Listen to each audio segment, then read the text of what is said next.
allons planter un arbre fruitier dans un petit jardin familial, nous nous portons sur le base-tige.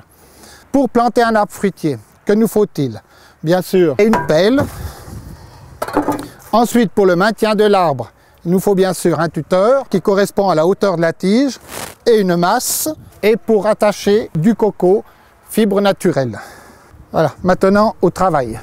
Nous prenons tout ce qu'il faut avec nous.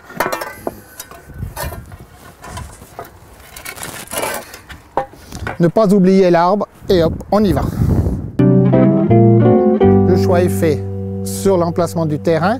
Le premier travail à faire, c'est enlever la superficie.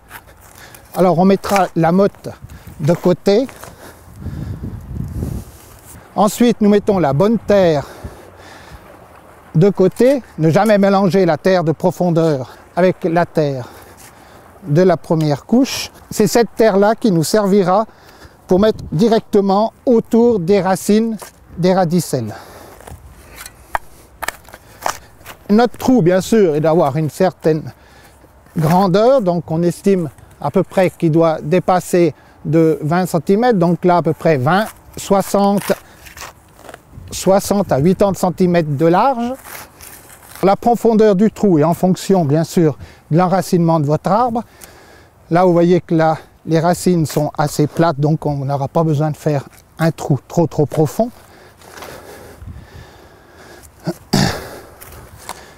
Voilà. On a enlevé une couche. Maintenant, la deuxième couche. Vous voyez, la terre est plus dure. On mettra à côté. Alors, on peut rencontrer quelques cailloux, bien sûr. Maintenant, une étape très importante, c'est de rafraîchir la coupe des racines. C'est-à-dire, avec un sécateur, nous coupons pour avoir une coupe franche, pour faciliter la cicatrisation. Voyez? Voilà.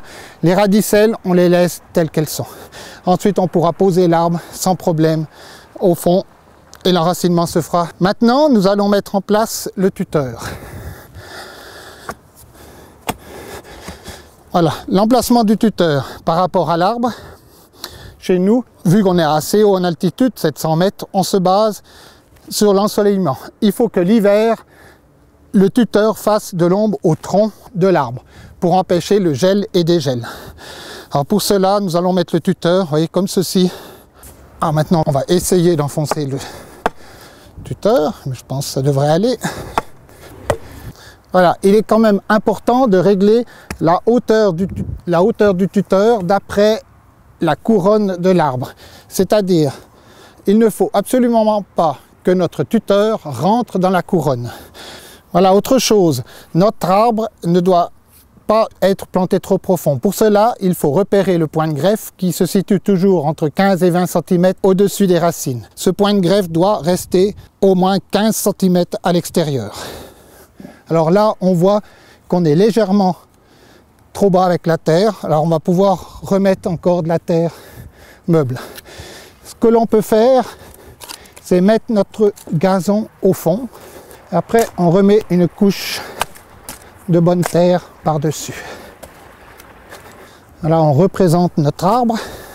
On imagine la hauteur de la terre. Il arrive juste à la hauteur de nos racines. Voilà, là, c'est la profondeur idéale. Maintenant, on peut remettre un petit peu de terre autour des racines. On va pouvoir apporter un petit peu de compost autour de l'arbre pour faciliter la reprise. On saupoudre, on remet encore une couche de terre. On fait bien attention que la terre passe bien entre les racines. Il ne faut pas de trou d'air. Pour cela, vous voyez, avec le manche, on peut s'aider et ne pas hésiter à piler avec le talon. Voilà, maintenant, qu'allons-nous faire de la terre qu'on a enlevée au fond du trou? Tout simplement, nous allons former la cuvette avec. Et ensuite, au fil des mois, cette terre va devenir bonne, elle va se transformer. Voilà. Là, vous voyez bien que le point de greffe est une quinzaine de centimètres au-dessus du niveau du sol. Voilà, maintenant, il nous faut fixer l'arbre. Alors pour cela, nous employons toujours des fibres naturelles. Ici, nous avons les fibres de coco. Nous allons faire comme on appelle un 8, c'est-à-dire tourner autour de l'arbre. Comme ça, il n'y a aucune friction entre l'arbre et le tuteur. On peut faire 2 fois. Voilà. Bien sûr, pendant la période de végétation, donc au printemps, après le mois de juin, juillet, il faut desserrer plusieurs fois et resserrer parce que l'arbre quand même grossit. Maintenant, dernier stade de la plantation, disons, si on peut dire, c'est la taille de notre arbre. Parce qu'il ne faut pas oublier qu'une fois avoir planté un arbre, on a coupé les racines, donc il nous faut couper aussi un petit peu les parties aériennes, ce qui facilite la reprise de l'arbre. Vous voyez, détachez, vous mettez les branches en place. Alors là, c'est là que l'on voit que la couronne est très bien équilibrée.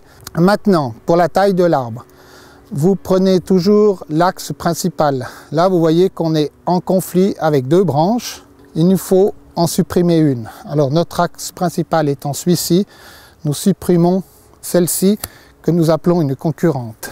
Ah, vous voyez après que nous avons le centre qui est ouvert à la lumière. Ensuite, la taille. Vous prenez la pousse de l'année et vous enlevez à peu près la moitié de la pousse. Vous voyez, ici. Ensuite, nous choisissons nos futures charpentières et nous les raccourcissons de façon qu'elles soient à 45 degrés par rapport à l'axe principal, sur un œil extérieur, toujours. C'est-à-dire un œil qui va pousser à l'extérieur de l'arbre, vous voyez, comme ceci, et la pousse se fera à l'extérieur. Voilà. Maintenant, vous voyez qu'il nous reste des branches qui deviendront plus tard des branches fruitières. Alors celles-ci, il faut les raccourcir un peu plus aussi sur des branches plus courtes, de façon qu'elles sortent des petites branches, disons, qui fera plus tard des fruits. Ici, celle-ci, vu qu'elle part d'une charpentière, doit être coupée à 1/3 de la longueur. Mais vous voyez que tout cela, c'est de la grande théorie. Alors je pense qu'à ce stade-là, ce serait peut-être préférable que vous demandiez directement à votre pépiniériste, quand vous achetez votre arbre, de faire la taille directement. Ce que l'on fait, nous, très volontiers.